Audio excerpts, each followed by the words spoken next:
अब बज़ाहिर तो हुकूमत एक आवाम दोस्त बजट कह रही है, वज़ीर ख़जाना और इवन प्राइम मिनिस्टर भी इसका क्रेडिट ले रहे हैं, लेकिन जो एक रियलिस्टिक सिचुएशन है ज़रा उसमें रहते हुए आप हमें समझाइएगा कि ये कितना आवाम दोस्त है और कितनी ये मुश्किलात आगे लेकर आने वाला है।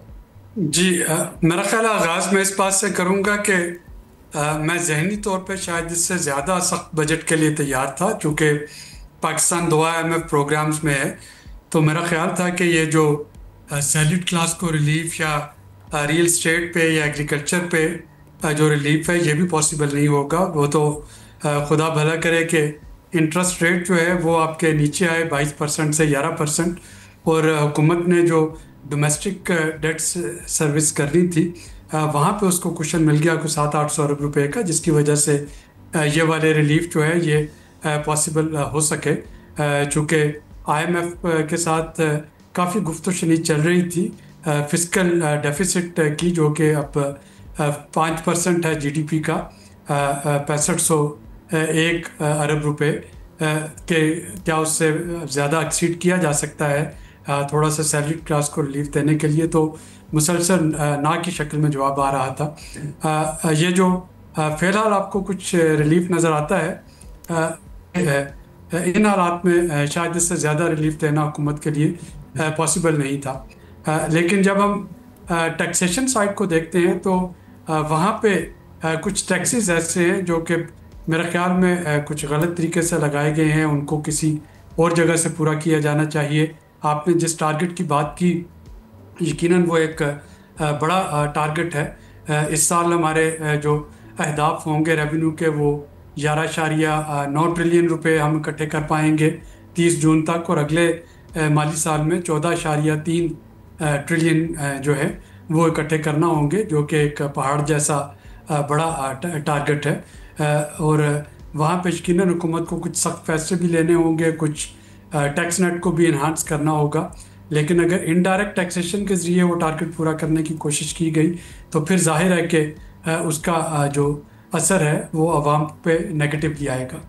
सही। तो आबिद साहब, ये जो हुकूमत के सख्त फैसले आप कह रहे हैं, अगर इसको आप और ज़रा थोड़ा आसान अल्फाज में बता सकें, क्योंकि हुकूमत के सख्त फैसलों से मायने लिए जाते हैं कि अब एक आम आदमी पर बोझ पड़ने वाला है, अब वो मज़ीद टैक्सेस की मद में उसी से पैसे लिए जाएंगे। जो ऑलरेडी टैक्स पेयर हैं उन पर आमतौर पर ये होता है कि उनके टैक्स रेट को ना बढ़ा दिया जाए। इसमें एक माइनर सा रिलीफ तो मिला है, और वो ज़ाहिर फिस्कल स्पेस नहीं मौजूद था, इसलिए इतना ही रिलीफ एक्सपेक्टेड था, ये भी बहुत ज़्यादा हो गया। लेकिन दूसरी तरफ जो काबीना के अखराजात बढ़ गए, उनकी तनख्वाह और मराद की मद में जो बजट्स को डबल कर दिया गया, तो फिर वहाँ एक ऑप्टिक्स की हद तक वो एक चीज़ नज़र आती है ना कि उधर वहाँ फिस्कल स्पेस मौजूद था, लेकिन आवाम को देने के लिए फिस्कल स्पेस बहुत ही महदूद हमने पाया है। जी, यकीनन 17.5 ट्रिलियन रुपए के बजट में गो के पार्लियामेंट की तनख्वाहें और अजाजिये बड़े माइनर से लगते हैं, फ्रैक्शन है, लेकिन इसकी टाइमिंग दुरुस्त नहीं थी। मेरा ख्याल है कि ये वक्त जबकि इस तरह का बजट पेश होना था तो ये पार्लियामेंट की तनख्वाहों में इजाफे के लिए मुनासिब और मौजू वक्त नहीं था।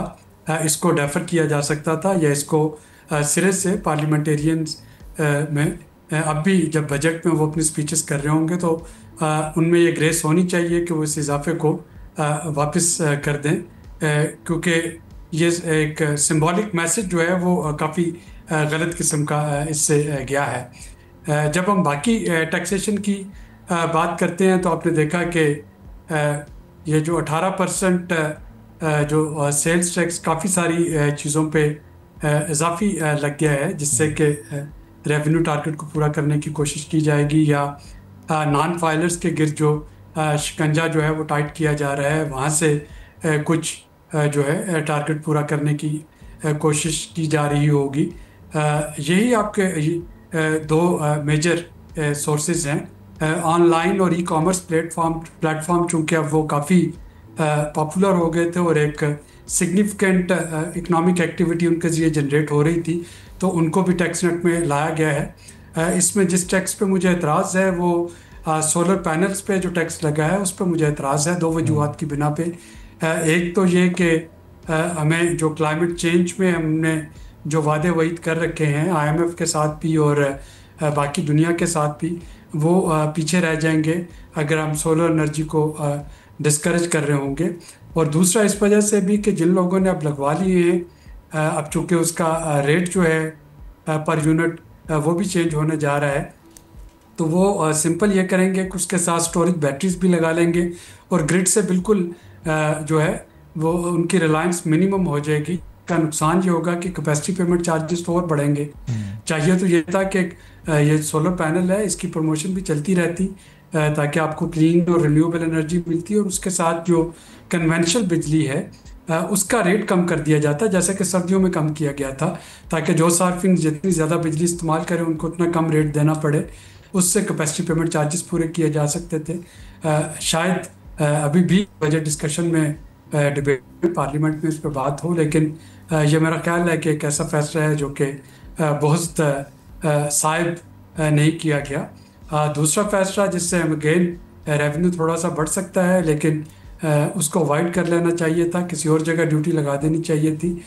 वो 850 सीसी से छोटी गाड़ियों पे जो टैक्स की शरह बढ़ी है, ये डायरेक्टली मिडिल क्लास को हिट कर रही होगी। मिडिल क्लास सारी उम्र पैसे जोड़ जोड़ के उन्होंने अगर एक छोटी गाड़ी लेना होती है उसको भी महंगा कर दिया, और उसकी वजह से सेकंड हैंड छोटी गाड़ियाँ वो भी महंगी हो जाएंगी। तो ये यकीनन एक ऐसा फैसला है जो कि शायद मेजॉरिटी को हिट करेगा। उसकी जगह बड़ी गाड़ियाँ, एसयूवी और लग्जरी गाड़ियाँ, उन पे अगर थोड़ी सी ड्यूटी में इजाफा कर दिया जाता, रजिस्ट्रेशन ड्यूटी में या सेल्स टैक्स में, तो शायद वहाँ से ये पैसे पूरे कर लिए जा सकते थे, जो कि छोटी गाड़ी पे जो है 5% टैक्स में इजाफा करके हासिल होने हैं। सब्सक्राइब करें और बेल दबाएं ताकि कोई खबर रह न जाए।